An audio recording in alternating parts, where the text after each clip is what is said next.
sûr que ça se passe dans ta tête, Harry? Pourquoi ça signifierait que ce n'est pas réel? Le fandom Harry Potter est souvent cité comme exemple de créativité des fans.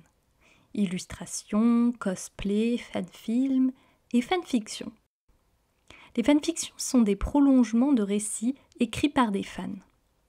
Je dois vous avouer que je n'en ai jamais lu.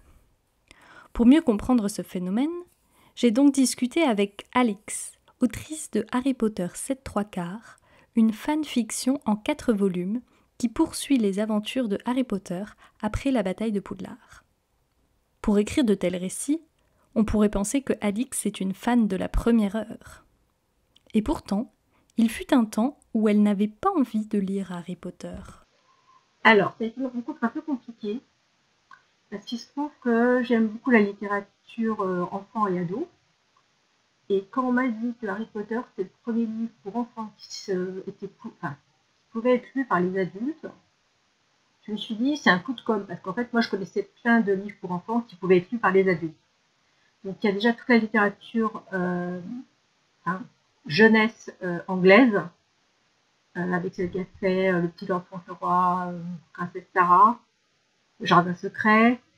Il y a beaucoup d'auteurs, de Lewis Carroll avec Alice au Pays des Merveilles, le Kenneth, je ne sais plus son nom, qui a fait Le Vent dans les Saules. Enfin, il y a un auteur allemand aussi, Eric Kachner, qui a fait beaucoup de choses, Deux pour une sorte de deux jumelles qui sont élevées séparément puis qui s'échangent. Il y a aussi Le Magicien d'Oz. De nous dire que Harry Potter, c'était quand même le premier livre qui pouvait être lu par toutes les classes d'âge. Moi, ça me paraissait un petit peu... moi, c'était pas le premier, quoi. Du coup, j'étais pas très enthousiaste à l'idée de le lire. Et puis finalement, quelqu'un me l'a prêté. Et finalement, je me suis dit que oui. De toute façon, j'aimais beaucoup ce genre de littérature, c'est de la bonne qualité. Et donc, j'ai énormément aimé. Donc, j'ai lu... j'étais entre le 4 et le 5. Donc, j'ai lu les 4 premiers que je me suis après racheté en poche. On était au niveau poche et on attendait le tome 5.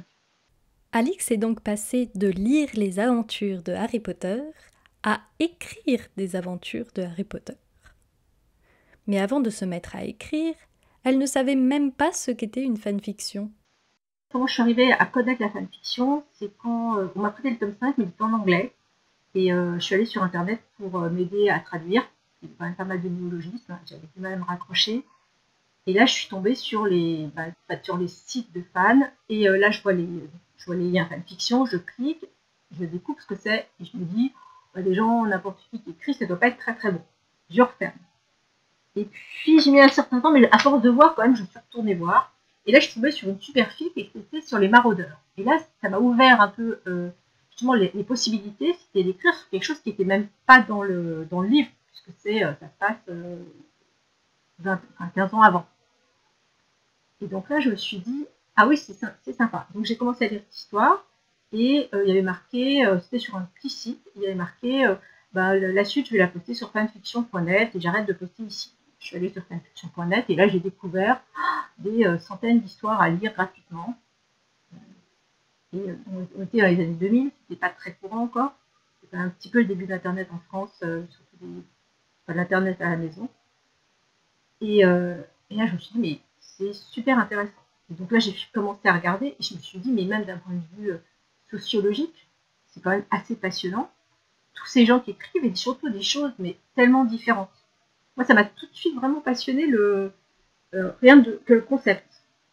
J'ai commencé à en parler autour de moi, et quelqu'un finit par me dire, oui, enfin, écrire des histoires dans sa tête, des fins alternatives, tout ça, ou des suites, tout le monde le fait.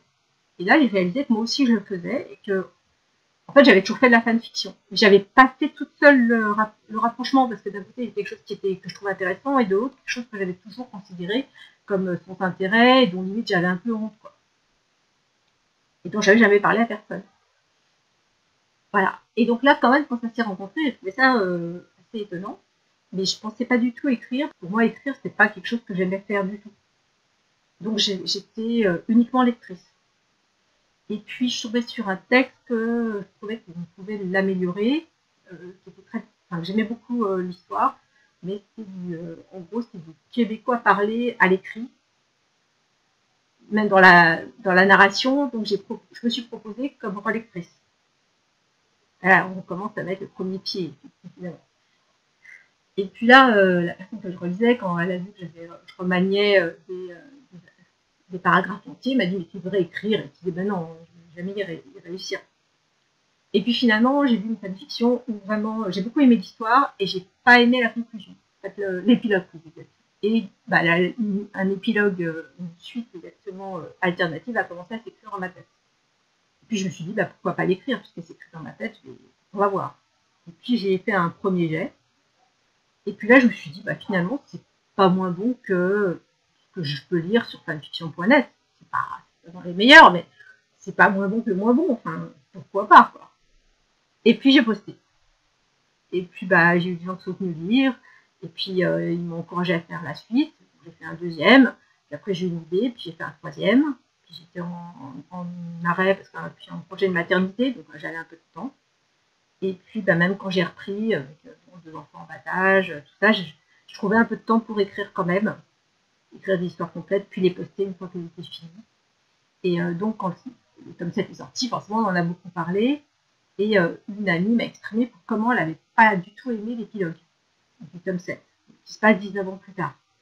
Et moi, j'avais bien aimé, et surtout, j'avais un peu vu tout ce que Rowling avait voulu mettre, mais qui était à prendre au second degré le prénom des enfants, si c'était le nom des parents, s'il avait fait la paix avec son passé, s'il avait donné le nom de Severus à son fils, c'est parce qu'il avait fait la paix avec la mémoire de Severus Rogue, des choses comme ça. Et du coup, bah moi j'ai commencé à dire, mais non, mais c'est ça qu'il faut comprendre. Et puis bah, du coup, ça a commencé un petit peu, des choses ont commencé à émerger.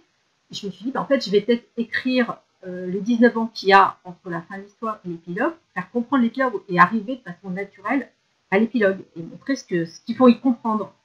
Et puis bah, j'y suis arrivée, je suis arrivée au bout, de ces 4 tomes. J'ai perdu des gens au passage, évidemment, dans les 7 ans du dernier, mais j'en ai retrouvé pas mal. Parce que sur les sites, il y a quand même des notifications. Donc, des gens qui n'espéraient plus, ils ont eu la fin. Alix a donc rédigé 4 tomes de son histoire. D'après elle, si cette histoire a pu connaître un si beau succès, entraînant des demandes d'impression, c'est grâce évidemment aux lecteurs, mais aussi aux fans d'Harry Potter, qui ont parlé d'elle et partagé ce qu'elle avait écrit. Donc moi, j'ai été vraiment soutenue tout le temps par énormément de commentaires. Ce qui fait que quand je suis arrivée à la fin de mon histoire, je me suis dit, bah, puisque les gens ils aiment vraiment le partager, etc., je vais faire des e-books et puis une version PDF que les gens pourront télécharger.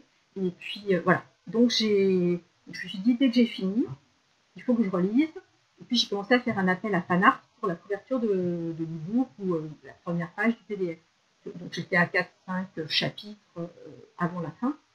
Et donc j'ai commencé à parler de ça donc, à mes lecteurs. Et là ils m'ont dit, mais moi ce que j'aimerais c'est l'avoir en livre papier.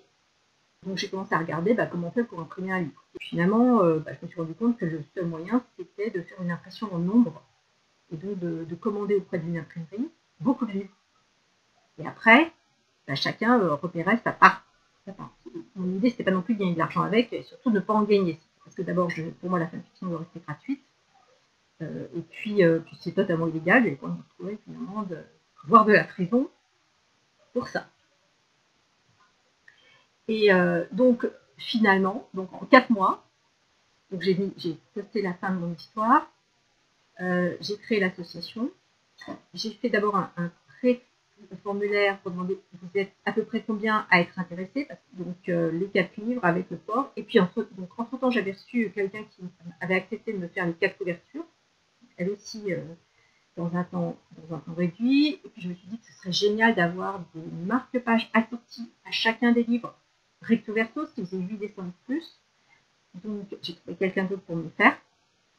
Et donc le forfait donnait 4 livres avec une belle illustration pour la couverture, plus 4 marque-pages. Il y en a qui ont commencé à en parler donc sur leur fil Facebook.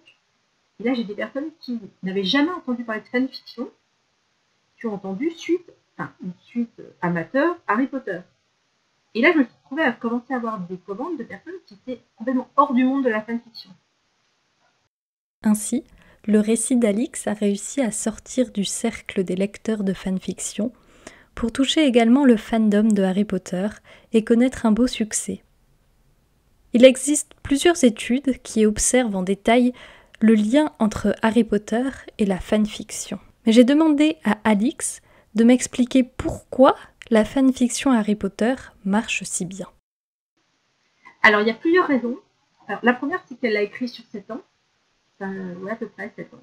Et donc, on a pu inventer la suite. Donc, il y a eu le temps d'y penser. Ensuite, il y avait des indices et il y avait des choses à résoudre. Donc, il y avait un côté mystère, un côté suspense. Donc, il y a ça. Il y a aussi la profondeur. Si Harry Potter a autant de succès, s'il a remplacé le Club des 5, c'est pas par hasard. C'est parce qu'il y a beaucoup de choses dedans et donc il y a beaucoup de gens qui peuvent trouver ce qui les intéresse. Il y a toute l'histoire des parents, donc on peut revenir très en arrière dans l'histoire. Il y avait l'histoire de Harry, il y a beaucoup de personnages, il y a des personnages adultes, il y a des personnages enfants. Il y a beaucoup de choses sur la société. Il y a toute l'histoire des elfes et donc de l'esclavage, il y a l'histoire des censures et du racisme, il y a l'histoire du ministère et des lois injustes, donc de la tyrannie. Il y a beaucoup de choses à faire. Et donc, ça a permis à beaucoup de personnes de s'exprimer. J'espère que l'histoire d'Alix vous a donné l'envie de vous exprimer à votre tour en rédigeant de la fanfiction, ou du moins d'aller en lire une ou deux. 20 ans de fandom est une mini-émission réalisée et montée par moi, Salem, pour célébrer les 20 ans du site internet La Gazette du Sorcier. J'espère que vous avez apprécié cet épisode et je remercie Alix d'avoir participé. Je vous encourage à aller jeter un coup d'œil à la fanfiction d'Alix Harry Potter 7/3/4, mais également de consulter son site internet créationdefan.org, tout attaché, qui est le site de son association qui a pour but de mieux faire connaître la fanfiction. À bientôt!